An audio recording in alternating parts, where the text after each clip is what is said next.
พิธีเปิดโรงสวดจำศรีสวัสดิ์จำกัดผู้เดียวแม่ได้จัดขึ้นในวันที่8 พฤศจิกายน 2017 นี้อยู่ที่บ้านสิบุญเหืองเมืองต้นเพิงแขวงบ่อแก้วเป็นเกียรติเข้าหัวมีทานเขื่อนเพชรวงจันทร์เจ้าเมืองเต้นเพิงท่านบุญไทยสุภัทรธรหัวหน้าสาขาธนาคารแห่งสาธารณรัฐประชาธิปไตยประชาชนลาวภาคเหนือแขวงอุดมไซ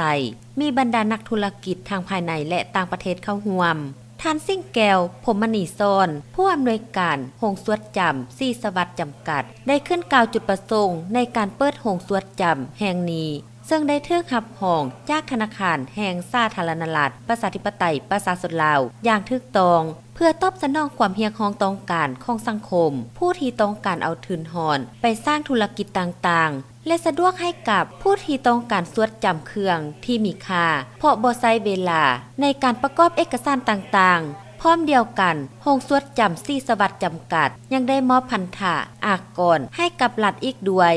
การสร้างโรงสวดจำแห่งนี้ก็เพื่อสะดวกให้กับพ่อแม่ประชาชนที่มีอาชีพค้าขายและบุคคลที่ต้องการกู้ยืมเงินแบบด่วนไปดำเนินธุรกิจของตนโรงสวดจำศรีสวัสดิ์จำกัดสามารถตอบสนองทุกความต้องการของสังคมโดยรับสวดจำทรัพย์สินที่มีค่าบ่ว่าจะเป็นรถจักรรถใหญ่เงินคำวัตถุมีค่าและอื่นๆจากนั้นท่านบุญไทยสุภัทรธรหัวหน้าสาขาธนาคารแห่งสาธารณรัฐประชาธิปไตยประชาชนลาวภาคเหนือแขวงอุดมไซ